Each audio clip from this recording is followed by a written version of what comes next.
Students, now look here. Here are 4 pictures. Look at these pictures and frame at least 3 sentences for each of these words. चित्रे पहा आणि यातील प्रत्येक शब्दासाठी किमान 3 वाक्ये तयार करा.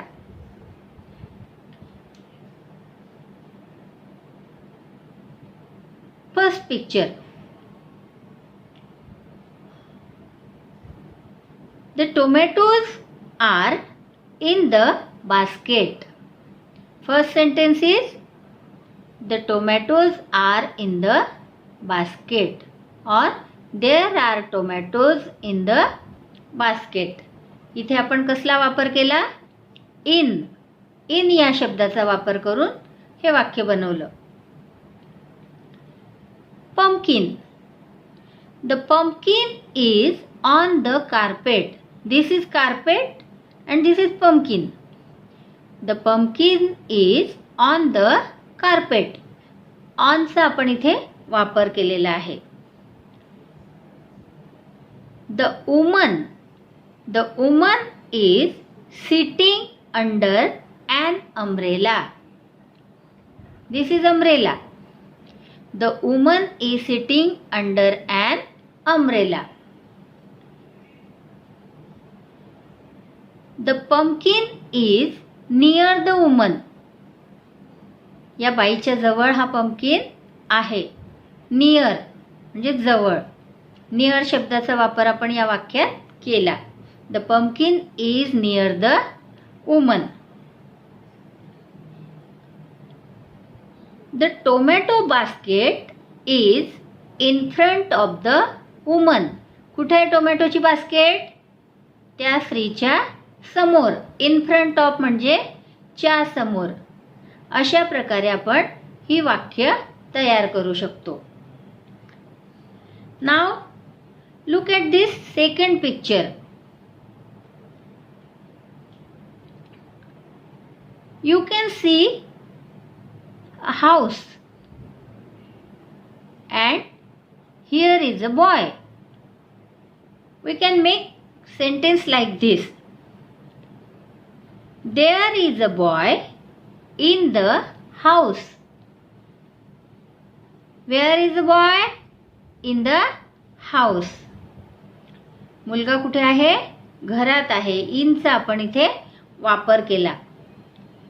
The girl is on the slide. Where is a girl? A girl is on the slide. बघा या घसरगुंडीवर ही मुलगी खेळते. On चा वापर आपण इथे केलेला आहे. Ox. An ox is under a tree. कुठे बसलेला आहे हा बैल? झाडाच्या खाली. An ox is under a tree.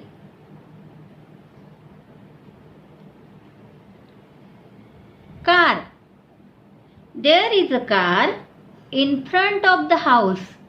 घरासमोर कार उभी आहे. There is a car in front of the house. Hills are behind the house. टेकड्या कुठे आहेत? घराच्या मागे. अशा प्रकारे आपण सर्व शब्दांचा उपयोग करून ही वाक्य तयार करू शकतो. Third picture. स्पेक्टॅकल्स. चष्मा. Spectacles is on the notebook. कुठे? चष्मा कुठे आहे? नोटबुकवर. The clock is behind the notebook. घड्याळ कुठे आहे? नोटबुकच्या मागे. The clock is behind the notebook. The ruler is in the notebook. Ruler is in the notebook.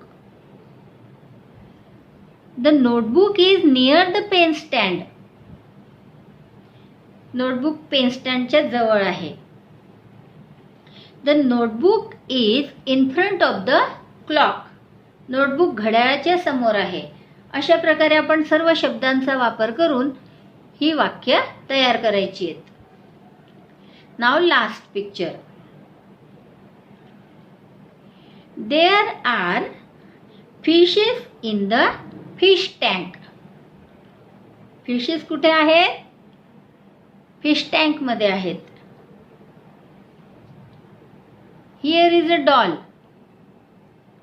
There is a doll on the fish tank. On कुठे ती? Fish टँकच्या वर. There is a cat in front of the fish tank. Fish टँकच्या समोर ही माऊ बसलेली आहे. समोर, in front of. Here is a fish under the stone. A fish is under the stone. अंडरचा वापर आपण इथे केलेला आहे. इथे या दगडाच्या मागे एक मासा दिसतोय बघा. अ fish is behind the stone. दगडाच्या मागे.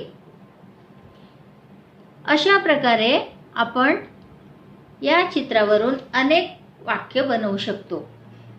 तर मग बनवणार ना? Try to make like these sentences. We will meet again in next topic. Till then, goodbye.